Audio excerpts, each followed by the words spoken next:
we should get this show on the road. I'm going to hand over the reins to Joe in just a second. But before I stop sharing my screen, I just thought I'd go through the host thing and actually introduce Joe properly.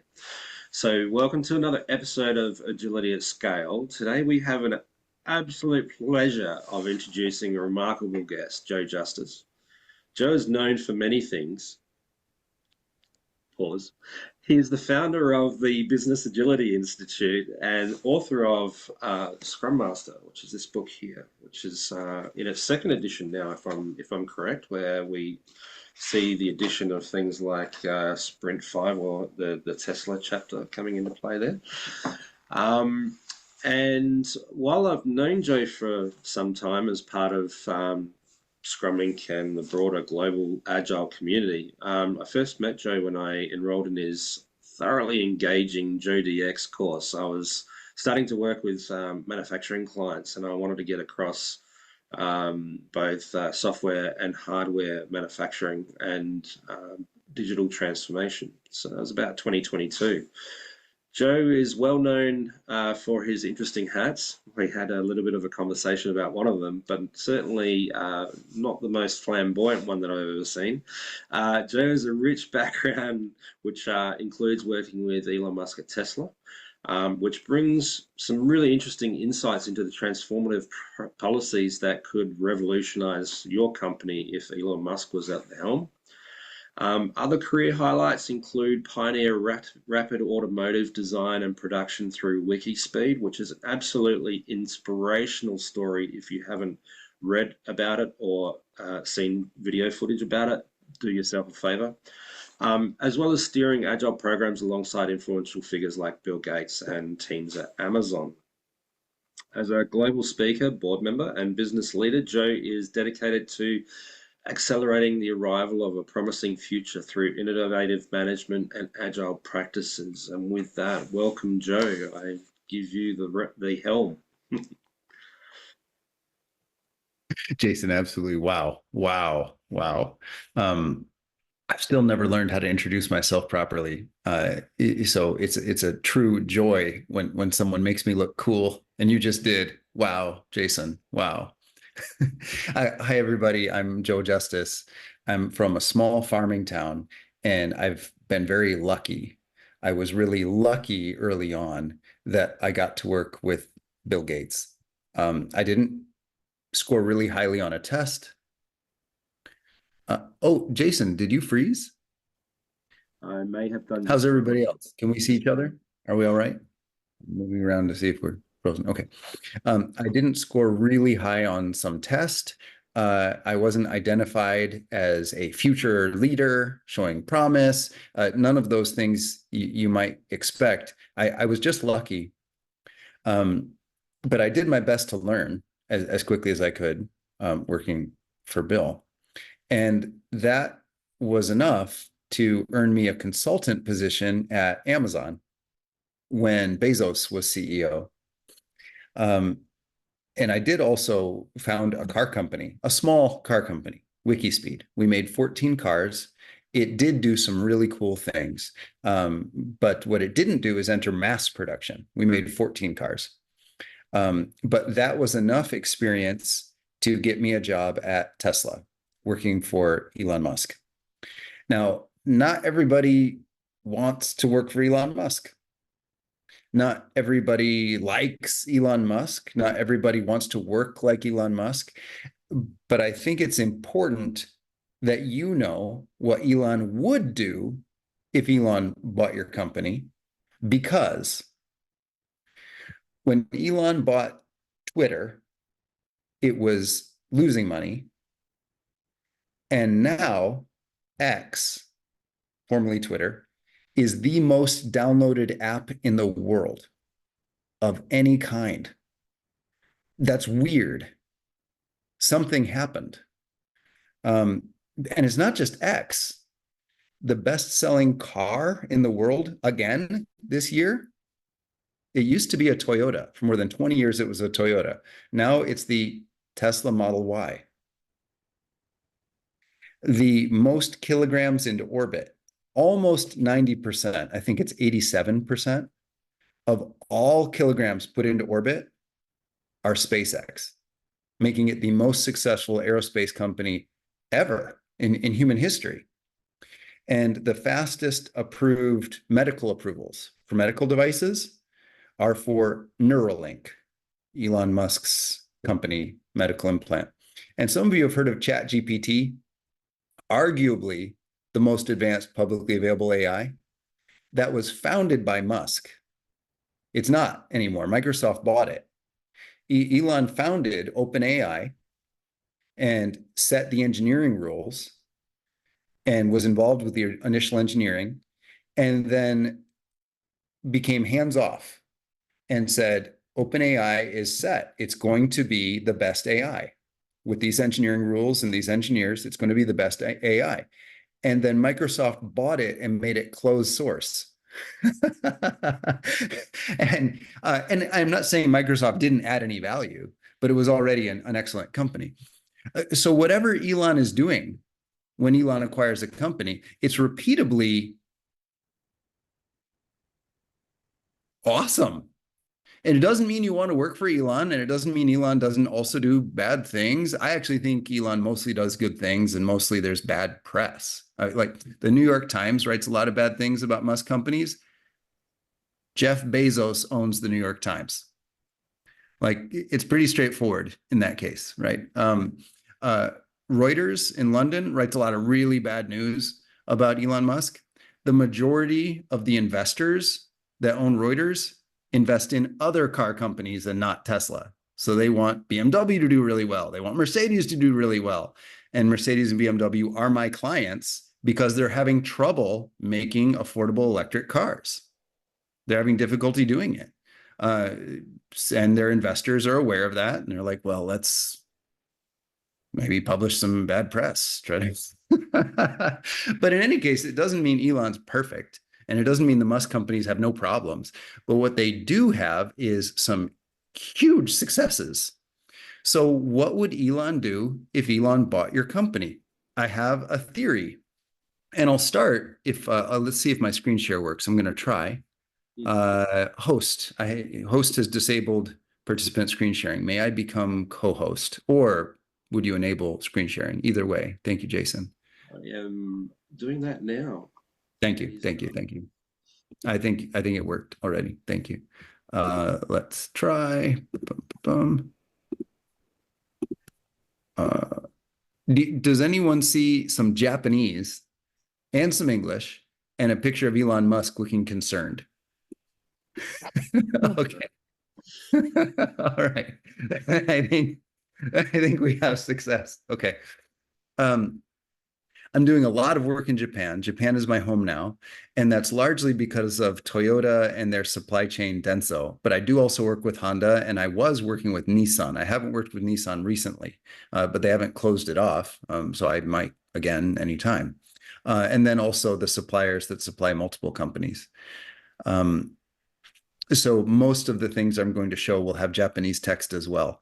I hope it's not too confusing. I know it's always much easier if there's only one language. I get it, but please try to filter because it really helps my business to use two languages. And I'm working really hard to learn Japanese myself right now, and I'm very bad. So please bear with me. My skill is very low. Okay, so I'll start with just some facts. These are cross-referenceable public facts. And then later I'll go into my observations that are more difficult to show unless you saw what I saw. But I'll start with things other people saw and have reported here. Elon Musk acquired Twitter Inc. in 2022. Okay, that is something we can look up. It's believed to be fact. Twitter became X. X became the most downloaded app in iOS and Android app stores. That's something a lot of software companies would like to achieve. That is a very desirable status. How did Elon transform Twitter into X? Let's study that transformation. I'm going to scroll right. This is a Miro board. And there's a picture of a robot me holding a pineapple. And there's a picture of a robot Tomoko sensei, who is the professional translator and agile instructor that I very frequently work with in Japan, and she has a dog. Okay. Step one, what Elon did do is align the board. And by the board here, I mean the owners. So many of us are involved in agile transformations. Me too. I know Jason has been for a long time. Jas has been for a long time. In agile transformations, many times we don't get to talk to the board. We don't get to align the board. So we work for a business unit or a manager or even one team, and we can do great good within that sphere of influence, but we can't change the whole company, because to change the whole company, we would need to align the board. So I'm not saying we always can do this, but this is what Elon does when Elon buys a company. Step one, align the board. And this would answer a lot of our problems in an agile transformation too, of course, if we could. Elon Musk became the largest shareholder of Twitter Inc. and asked the New York Stock Exchange to delist the company, and trading in the stock was suspended. Why? Basically, in a publicly traded company, the protection of the rights and interests of the investors, the shareholders, must be a priority. Elon took the helm of the company by taking the stock private in order to speed up company operations and decision-making. Basically, Elon became the single product owner of Twitter. In agile terms, Elon became the single product owner of Twitter. If you're going to change a company, in agile terms, we might call that being the product owner, prioritizing what the company is going to do. And you get to do that if either the board says you can, or if you are the board, meaning you're the owner. And Elon was not the owner of PayPal. Elon helped make PayPal a very successful company. And what happened to Elon? The owners kicked Elon out because Elon wanted to then basically make Doge. He wanted to invent new currency. And they're like, no, we're making enough money. Don't rock the boat. Don't do anything radical. You're a genius, but we don't want you here anymore. You're going to take all the money we just made and reinvest it into trying to make something bigger. We want to cash out and just be an online payment system. They kicked him out. They gave him almost $200 million, which he had earned. But my understanding is Elon didn't want to leave PayPal. Elon wanted to make X, the everything app. But Elon wasn't the owner. So Elon learned something: be the owner. And every endeavor Elon has been in since then, Elon has been the owner. Because when you're a part of a committee and you have a radical management style like Elon, people don't want to work as hard as Elon. And they kick him out. So there's a reason Elon doesn't work for Toyota or Mercedes-Benz or Ford or GM or anybody. They'd kick him out. PayPal did. And Elon's worth way more than PayPal now. So it was not the right move for PayPal to kick out Elon financially. That is obvious in retrospect. But why did they do it? Elon wanted to work really hard. So step one, align the board so you can become the one product owner. So when agile transformation agents talk to me, and I'm also an agile transformation agent, what I recommend is, if you're not working with the board, if you're brave enough, found your own company. I think a lot of agilists should be founders and owners and not contractors. Now, it's much safer to be a contractor. It is. And actually, it's less work. Usually. I mean, we've all had really difficult clients and used a lot of energy. But it's usually more effort to own your own company. But then you are the product owner. And if our consulting skill is even 10% good, 10% increase a year compounds. And over 10 years, you've been amazingly financially successful and shown that your consulting was great. And you learned more about your craft than you ever could as a contractor. So I truly believe more consultants should be founders and owners. even though it is more effort. So I also respect people who choose not to. I understand it's more effort. Okay. Step one, align the board, become the owner, because then you are the product owner. And by product owner, I mean you are choosing what the company does in what order. I would call that a product backlog. Now, Elon has no Scrum. Elon does not do any Scrum. I'm using Scrum words because I'm familiar with them and I'm trying to make a connection. But yeah, Elon doesn't say product owner. Elon doesn't say product backlog. But I'll try to make a mapping here. Step two, 1,000-year goal. Elon Musk mentioned that the reason for the acquisition was to help humanity, along with ensuring freedom of speech.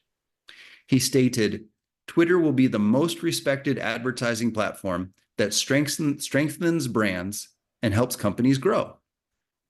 Why? The vision is connected to Elon's passion for innovation and Elon's social and economic contributions.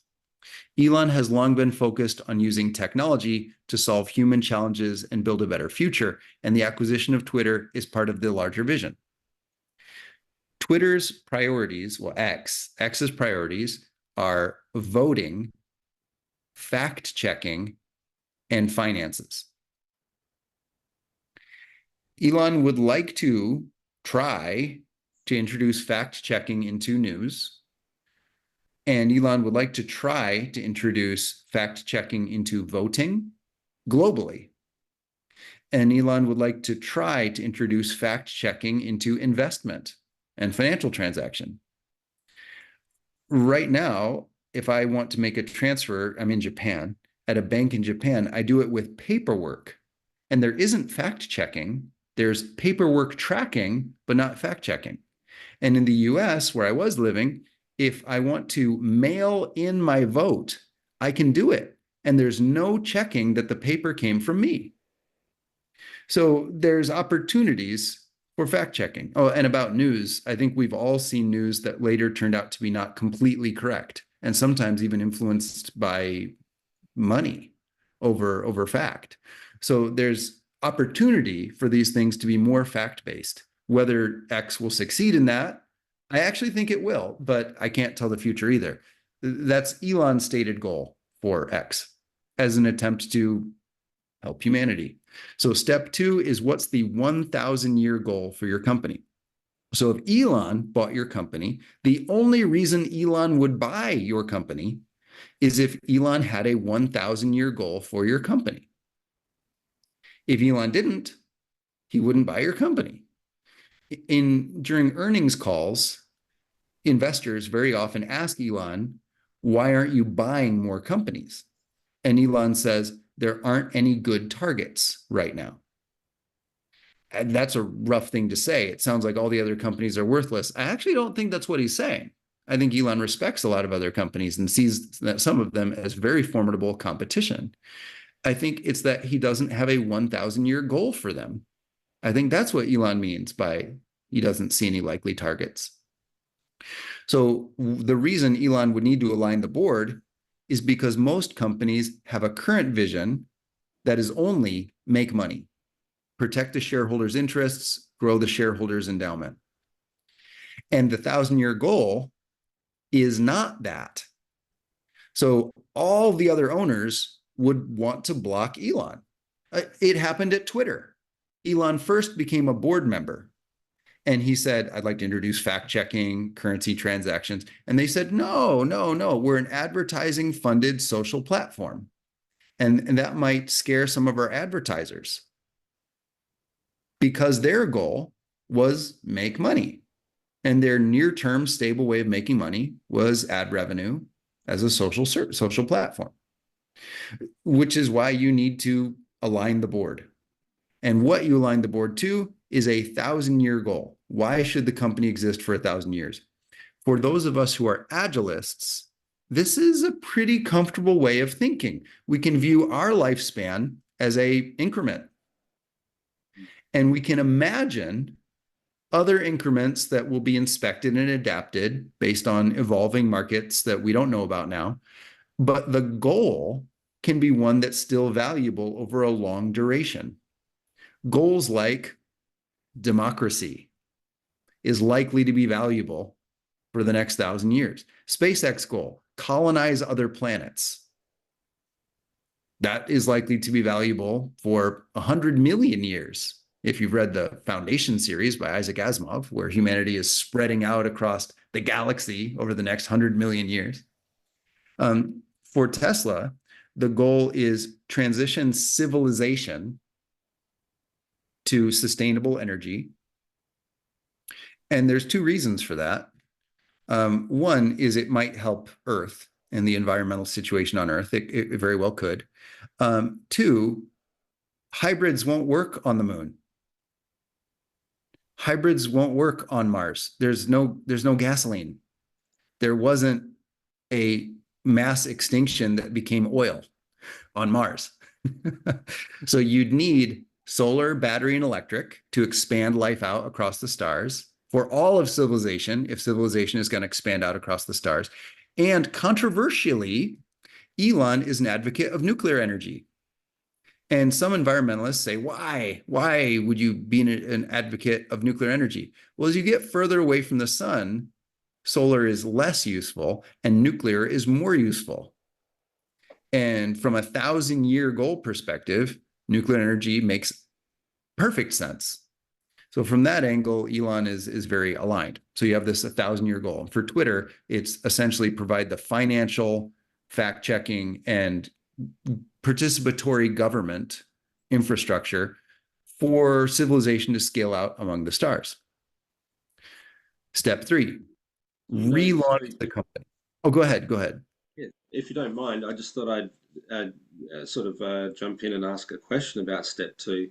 Do you think that the 1,000-year goal is well beyond any of the single companies that Elon has acquired so far, and his comments around not having found an adequate target for acquiring other companies is that they don't contribute to his broader outside of a single company goal for civilization, I suppose, in a way. The larger goal is exactly what you just alluded to. Exactly what you just alluded to. And none of the companies are currently targeting it. And the reason why they're targeting steps, yeah. Right? And the reason why I'll try to make clear if I can. But the larger goal is for a non-dystopia that lasts for 100 million years. So humans, I mean, the sun is going to consume the earth well before that. So we've got to be out of solar system, right, to have that future come true. And the reason is to figure out what is the question to which life is the answer. I'll try to break this down a little bit better. Elon is a existentialist, existential philosophy, very well understood school of philosophy. People can put it in an Excel spreadsheet and compare it to other schools of philosophy. So there's nothing mystic about existentialism. It's why do we exist? And there's set arguments and no one knows the answer, right? No philosopher has figured it out. This is why we exist. But it's the school of philosophy that focuses on why is there life? Why is there a universe? Why are humans part of it? Why am I a human in this universe? That's existentialism. And Elon is an existentialist. And a type of existentialism is the comical, the funny subject of the book, The Hitchhiker's Guide to the Galaxy. That author, Douglas Adams, who has passed away, was an existential philosopher and wrote a comedy book, and actually a series of comedic books, and very clearly communicated in a funny way a type of existentialism, and it is the type Elon is. And it's a very popular type of existentialism. It is life is the answer. The universe is the answer. Life, the universe, and everything, that's the answer. Everything you can see, everything that is clearly the answer. And actually, that's a very obvious school of philosophy. I also think it's correct. Clearly, this stuff is the answer. Clearly, the fact that we are alive is the answer. What was the question? That's this existentialist philosophy view. What was the question to which life is obviously the answer? And we don't know yet. And Douglas Adams' philosophy and Elon Musk's philosophy is we're going to need a lot more humans to figure it out, and we're going to need a lot more compute power to figure it out. And in the Hitchhiker's Guide to the Galaxy, they build a planet-sized compute cluster, just to calculate the ultimate question to which life is the answer. And basically, that's what Elon's trying to do. He's like, well, we need humanity and civilization and intelligence and fact-checked information, not a dystopia where information's locked down, not a dark ages where people can't communicate fact, like where Galileo is jailed for discovering the Earth is not the center, right? So not that. So fact can be communicated so people can try to move towards the ultimate question. So not a dystopia. And it needs to last for as long as possible. And we need as many humans as possible so they could contribute to this if they're interested. And we need as much compute as possible. And we need humans to be able to interact with that compute as clearly, as quickly as possible. Now, all the Musk companies start to make sense. You can't have a diesel-based civilization scale out among the stars. There's not diesel on other planets. So Tesla, that's Tesla's piece. Batteries, solar, also cars, things that used to consume fuel or that can now run on electricity. The Boring Company now makes sense. Tunneling, infrastructure. It makes much more sense to have tunneling in places like Mars and the moon and likely everywhere but Earth than on the straight surface. Then Neuralink, if you're familiar, makes sense. It allows humans to interact with computers faster and with less loss than reading a screen or even talking or listening. And SpaceX makes very clear sense. Some of you might know, you might not know, the Boring Company, the construction system. It's these big tunneling machines, and they're shaped like tubes. They're the same size as the upper stage of Starship, SpaceX rocket. That's not accidental. It's so these things can go to the moon. They can go to Mars. I mean, they're already built for that mission. They're not able to do it yet. But like the Cybertruck, I don't know how many people are familiar. It's this bulletproof, burly-looking truck that is for sale in the US now, and I hope in other markets in the future. That is basically a prototype construction machine for Mars. The crazy people that own them, and maybe some not crazy people too. Anyway, the people who own Cybertrucks are basically driving a prototype steam shovel for Mars. Like that's what that thing is. That's why it's built the way it is, to help develop the technology stack for Mars. Okay, so the goal seems to be answer the ultimate question for which life is ultimately answer. And that's too big to solve this second. So the companies are chipping away at the threats to that, like not having freedom of information, not having democracy, not having fact checking, not having an electric-based civilization, sustainable civilization. To make it more and more and more likely, progressively more and more likely that civilization can figure out the ultimate question to which life is clearly the answer. Wonderful. And that, I'm skipping way ahead, but now's the chance, lets us know, if anyone wanted to, how they can contribute. Like, what is Elon not able to do yet that is aligned with that goal? And it doesn't mean you want to. I'm motivated by this. I'm aligned with this goal. So I get excited by seeing, well, here is what Elon obviously would also want to do, and either is resource constrained or there's no company aligned with it to acquire yet. And one of those fits us agilists really well. And that is the society that would want to participate in calculating the ultimate question. I was a Tesla employee. I burned out and I quit. I did love it. I did love it. I also burned out and I quit. I think it's like playing professional soccer. It's really intense working for Elon.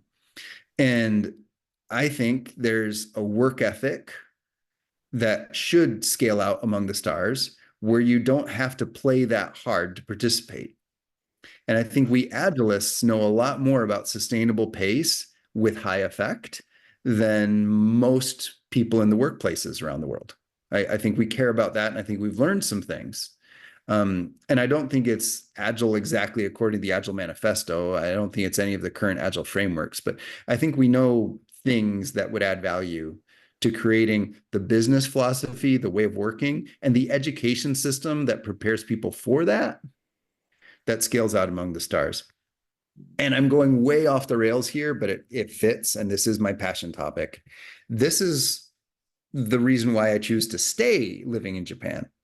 Some of you see my social media posts. I actually go to school as a first grader in Japan. So it's all these first grade kids and second, third, and fourth, and fifth grade kids in the little school I go to, and me. And I'm 188 centimeters tall. I'm 83 kilograms. And I wear the cute little backpack, and I walk into Japanese school and I sit down because per 1,000 people, Japan has the lowest murder rate in the world.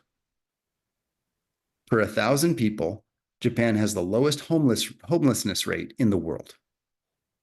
Per 1,000 people, Japan has the most number of people that live to over 100 years old in the world. That's special. My current theory is it comes from what is taught in the schools. I lived in Hawaii during COVID. The weather was great, but I was there for time zone reasons. I had a lot of work in Asia at the time, and as a US passport holder during COVID, it's the closest I could get for time zone alignment. And there's a lot of 100% Japanese DNA people there in Hawaii, many. And they're just as obese as the rest of America. They don't look like Japanese in Japan. And they're just as rude as I am. They're just as loud as I am. They walk like I do. There's just as many cars broken in as on the mainland US. It's America. It's not different. My theory is it's not the DNA. So what's magically different? I actually think it's what's taught in the schools. They're both island cultures. So some people are like, well, it's because it's an island. Well, there's a lot of islands in the world that don't have those things. So in terms of culture that scales out among the stars, I think it'd be good to at least try to scale out whatever Japan's got figured out with this low murder rate, a lot of people living to over 100 and super low homelessness, because they're the best at those things. So I want to try to figure that out and help create the civilization, the civility that we would want to propagate. We're at a really interesting point. If humanity scales out among the stars, and I hope so, but do you really want half of the moon to use the RMB and speak Mandarin, and then like 10% of the moon speaks Finnish, and then like 8% of the moon is Swedish, and then like 11% is American? Like, is that what you want? I think there's a more optimum solution. And at current birth rates, there'd be 0% of the moon that's Japanese. So you'd lose whatever that is. So I don't think the goal is like for Japan to scale out across the world. I think it's to figure out what is making good things happen anywhere. And so I'm for homelessness and longevity and low crime. Japan is interesting. They're an outlier. To figure out what's contributing there and scale that out. Now, what Japan is really suffering at is having kids. They're one of the lowest. They're actually not the lowest, but they're one of the lowest birth rates in the world. And at economy, in adjusted figures, the economy of Japan is worth the same amount it was in 1993. Compare that to India or China.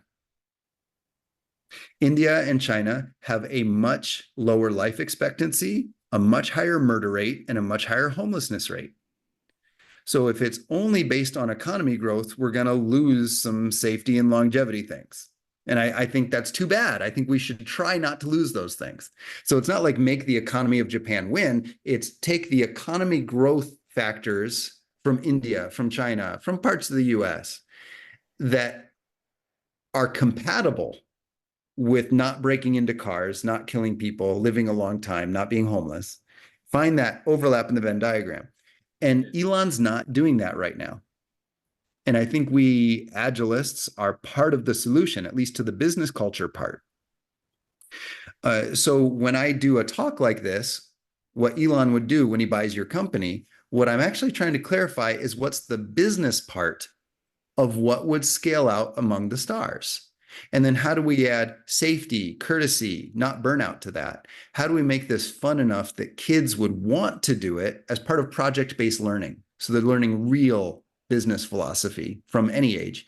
That retired people, when they want to be involved in a project, volunteering, right? Not that they have to, when they want to do something, that they could do it this way and not burn out, right? So adapting what I learned from Elon compared to what I learned from Bezos, compared to what I learned from Gates, and make the culture package that we can teach and that we can do, that we can model by doing to make sure it works, and teach and try to get it into schools, and not just schools in Australia or schools in Japan or schools in China or schools in India, but I hope schools everywhere so it can start to scale out among the stars.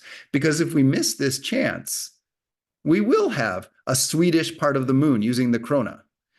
And I mean, that's kind of cute. And there are some really good things about Sweden, but I think the goal is to come together in a way that's better instead of scaling out our differences. Jason, I took the opportunity of your question and went wild. Please make a follow up or as you like. No, that's great. I think it was a really valuable concept, and you've actually gifted everybody an opportunity to think about that. And I think of that as as something that, as Agilists, I agree. We all have an opportunity to look at making the world a better place for sure. Always thought that, but there's actually a business opportunity in there too. Why not? Like couple the two together. We're doing the right things for the right reasons. So yeah, beautiful.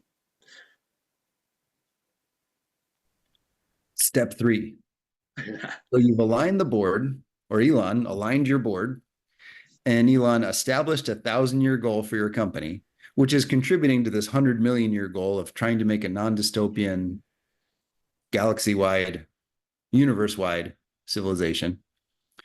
And then Elon relaunches your company. And here's what he did at Twitter. Elon Musk laid off 80% of the staff. Wait, what?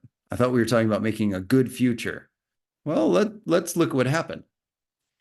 Elon Musk said, if Twitter acquisition completes, company will be super focused on hardcore software engineering, design, information security, and server hardware. I mean, that's what you need to do to scale out fact checking and scale out financial transactions and scale out voting. You need a lot of information security. You need a lot of good engineering. Employees were offered a choice between early retirement with a bonus or doing engineering all day. 80% of staff chose early retirement instead of doing the engineering work required to meet Musk's goals.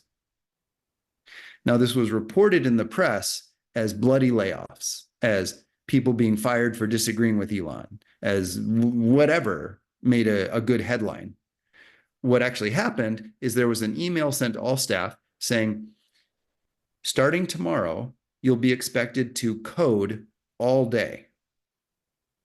If you don't want to code all day, here is a early retirement with a bonus. Yes or no? And 80% of staff took the bonus. The press said bloody layoffs. Well, I mean, maybe, but those people chose to. They were offered and they chose. And I get it. It is intense to do engineering all day. So if you're like the head of design and the design review committee for ads, and Elon says, no, you're not going to be doing design review. You're going to be writing code. They're like, well, I'm a Twitter employee. I can get a job anywhere. And this retirement package is really nice. So I'll take it. And 80% of staff did. But the result is with 20% of the former staff, the company grew faster in terms of subscribers, in terms of, well, eventually ad revenue. There was a drop in the beginning, but it's climbed up. It makes more ad revenue than it did. And it's the most downloaded app of all time with 20% of the staff. So Elon clearly is comfortable managing a tightly focused group. And I think we Agilists know something about that. I think we Agilists know something about small cross-functional teams completing goals as opposed to large skills-based or siloed work groups. Now, Elon doesn't call it agile, but I think we Agilists are more comfortable with that idea than a lot of people with management experience of a skills group or a silo. So again, I think we have an advantage here as an Agilist. So the company is relaunched, and Elon does it by saying, here's the skills we need to achieve the 1,000-year goal. If you're not willing to do this all day, please do retire. And it's a comfortable retirement. There's a bonus. Step 4, do your chores. AI and machine learning are being used to research and develop new technologies and products, accelerating the pace of innovation. Why? AI-enabled simulation and modeling accelerates trial and error in the product design process and makes the design process faster to innovate. In addition to bringing innovative products to market, Elon Musk uses digital technology and AI to streamline all aspects of company operations and create a future-oriented business model. When I was a Tesla employee, almost any question I would have been used to asking a manager, I asked an AI. There was no name for this when I was a Tesla employee. So when I try to explain this to other companies now, I call it digital self-management. I think that's important because it's not like there was a dashboard, a really good dashboard that some manager used to measure everybody. That would be digital management, but that's not what I mean. There was no manager watching those dashboards. You were watching them yourself. So you could decide what you would try to do better. There was no other human watching it, right? So it's not like a dystopia where you're monitored really well. It's like an athlete having a lot of data about their current performance and they're trying to be their own coach. And they have like an AI coach kind of. I didn't see AI or anyone deciding salary for the workers. It wasn't like that. It was, if you want to do better engineering, here's some information that might help you do better engineering. And it was up to you to do what you wanted with that information. There wasn't anyone judging you on that, which is why I try to call it digital self-management. This seemed to be true of accounting. It seemed to be true of taxes. It seemed to be true of applying for certification for cars and for rockets. The idea was to automate all the mundane work. So every aspect of the company, the back office we might have thought in another company, that was an AI. Procurement, it was a set of AI stacks called auto bidder. Why have humans checking prices? That's not the job for a human. That's the job for a bot, for a set of bots, a set of trained bots, which we would then call an AI. And it makes this future-oriented business model where humans are for creative problem solving. Automation is for everything else. Step 5, perspectives. Various features were added, including to X, formerly Twitter. Various features were added, including premium subscription AI. It's called Grok for X's case, and payment. Why? X is more than just a social media platform. It is a super app, a multifunctional application like China's WeChat. It offers a variety of everyday functions within a single app, including messaging, social media, online shopping, digital payments, and even cab reservations and access to government services. This super app aims to provide an efficient and seamless user experience in today's digital society. where users can complete most activities within one integrated platform instead of having to move between multiple apps and services. And X continues to work towards that goal. It does some of it well, and some of it's still a baby. We have only a few minutes. I've gotten to step 5 out of 12. So let me zoom out. Here is the course that Jason has graduated, Joe DX, Joe's understanding of the DX or digital system that makes Elon's companies. And it's 12 steps. So we've got Elon establishing a 1,000-year goal and putting engineering rules around that, engineering rules, how to be a good engineer in a Musk company, and the speed that that results in. Then there's a piece of technology called the Justice Board. It shows a number towards the 1,000-year goal. And so for SpaceX, colonize other planets, the good number would be number of humans living on other planets. Well, that number isn't increasing within a day yet, right? So Elon has chosen what number can increase quickly that is linked to colonizing other planets. And it's cost per kilogram to low Earth orbit, cost per kilogram to orbit, to low Earth orbit. That's the number linked to colonize other planets. And then engineers propose child KPIs linked to that. So it's 3 levels deep. You have your 1,000-year goal, then you have your bottlenecking KPI, and then engineers propose child KPIs. And what makes a child KPI is it's something that a group of 3 to 5 engineers with AI assistance might be able to improve within 12 hours. That's what makes a child KPI. And that's it. You have 3 levels: 1,000-year goal, bottlenecking KPI, child KPI. Or I will also now call them mob AI KPI. And here's why. Mob AI is me trying to explain how 3 to 5 people work really efficiently with AI. So a mob AI sized goal would be something a mob AI group could improve, probably, they hope, in 12 hours or less. Like, is there any one part of the rocket that can be made a gram lighter? Well, with 3 to 5 people, some of them very experienced, and AI, they actually can design and make and test one part of the rocket in less than 12 hours. So can they do it a gram less than what they made yesterday? That's a child KPI or mob AI KPI. That's the Justice Board. And then that creates the agile framework. If I was trying to compare it to agile frameworks that the Musk companies seem to use. That's a hour-long conversation all by itself, but the idea is that waterfall has a slower pace of change and budget allocation. Scaled agile framework has usually an annual or slower pace of budget allocation and change. Then you have some of the less Scrum at scale type stuff that fit around 30 days or longer iterations in budget allocation. Faster than a week, you're really talking about agile or Kanban.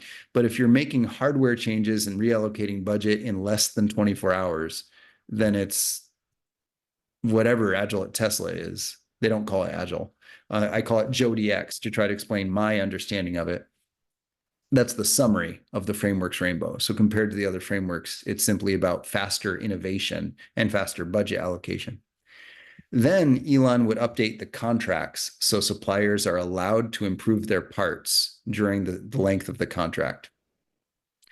I like to introduce lean coffee to discover what's important to the workers, to the engineers. We didn't use lean coffee at Tesla, so that's my insertion. Then Mob AI is the specific way I recommend to collaborate with AI in groups of 3, 4, or 5 humans. I teach workshops on this around the world. Jason has done it. Feel free to ask Jason or take one of my online classes. Then that can create digital self-management where the metrics that you might think are used to calculate your promotion, instead of calculating your promotion, they're just simply visible for you to self-coach if you want to. Now, what about promotions? That's another conversation entirely. With just the few minutes we have left, I will sidestep that landmine for now. Now, what makes these big products, like all of Twitter, huge software product, or a whole car, like at Tesla, or an entire rocket, like at SpaceX, these big products, what allows a mob AI team to change something in a useful way in less than 12 hours? It's how they're split, the architectural split.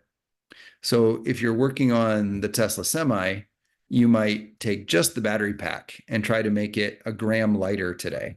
And the rest of the truck doesn't have to change because of this modular architecture. In summary, all Tesla's products and software too, X as well, it's like they're made out of bricks that have defined inputs and outputs. And those inputs and outputs can change. They just need to have adapters to the previous version. And so you can take a brick out, and the size of that brick, the goal is it's the size that a mob AI team could improve it in 12 hours or less, including testing. I know that sounds crazy fast, but mob AI is very effective. Then Elon would introduce flexible manufacturing, AI-guided flexible manufacturing, so that you can mass produce a new design that you just received today. There's 11 practices that make that come true. I did just attempt adding a 12th practice. Jason, I see you zoomed in. So Jason, here's the preview. Oh, it's not on this board. It's the Justice Board, so you know about it. I've then attempted to explain it as part of extreme manufacturing as well, because it seems to link very nicely. But you're familiar with the Justice Board. Yep. And then I would introduce open space technology where you have modules instead of sessions, and mob AIs choose a module they're going to try to improve in 12 hours or less. And that replaces project management. I would love if people here would reach out to me on social media. I actually like that a lot. Which is here. You, of course, don't have to. I like social media. Not everybody does. So if there's comments or questions, Jason is the person in Australia on your time zone in Adelaide, which is not too far from some of you, who knows about this, who's completed this course. And if you copy him and tag me, Jason or I are likely to respond. I'd request that you post publicly so it can create a conversation. If you really have something sensitive, you could send a private message, but I'd prefer public contact. Everybody, thank you so much. I unfortunately teach an online class in 2.5 minutes. I talked too long. So Jason, may I ask that you collaborate with anyone who has a few more minutes? And if there's anything for me, that you tag me on X and I reply tonight or tomorrow morning or something? Absolutely, absolutely. And please, thank you very much for your time, and make sure that you're on time to your next commitment for us. Thanks so much, and I will share your contact details, and I'll be in touch very shortly. Thanks, Joe. Thanks so Absolutely, much. my pleasure. See you all on something in the future. See you on social media. Thanks, for Joe. joining, Joe. Thank you very much. All the best.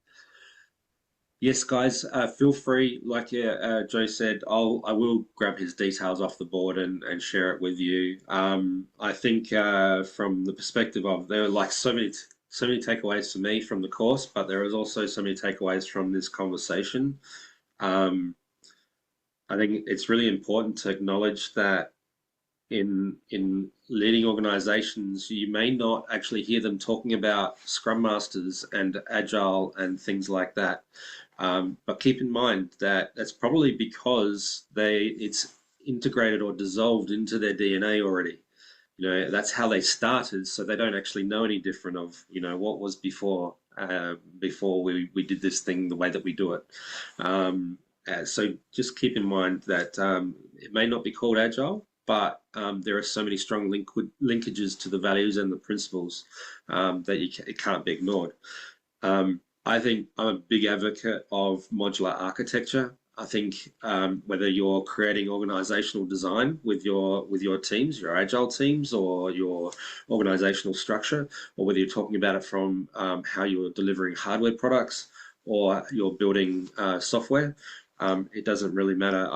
Modular architecture, plug and play approach to building things of value are always going to be really valuable to consider. And probably the other thing I took away, and feel free to add your own comments to this, but base your changes on facts. Use the facts. Use the data from KPI generation, for instance, to base your improvements on those facts, and watch for the movements in those KPIs as a result of implementing those improvements.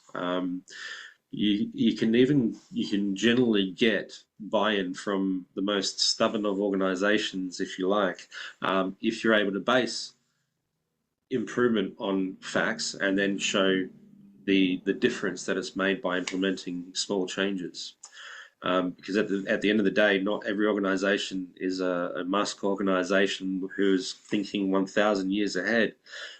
Rather, they're thinking about bottom line for their shareholders and the board, and what talks to them are the facts based on benefits and bottom line. So feel free, if you guys have got any other questions or thoughts that you'd like to share. I'm happy to stay on the line, but if there's anything else that you'd like to talk about, otherwise, give you guys a couple of minutes. This is me. Thank you much for hosting this, Jason. It was really, really good. Thank you very much. You're very Thank welcome. you. It's good to see you again. Yeah. All right. Wish you all the best, guys. Good to see you all. Thank you. See you. Bye-bye. Bye. Well, thanks so much, Jason. Okay.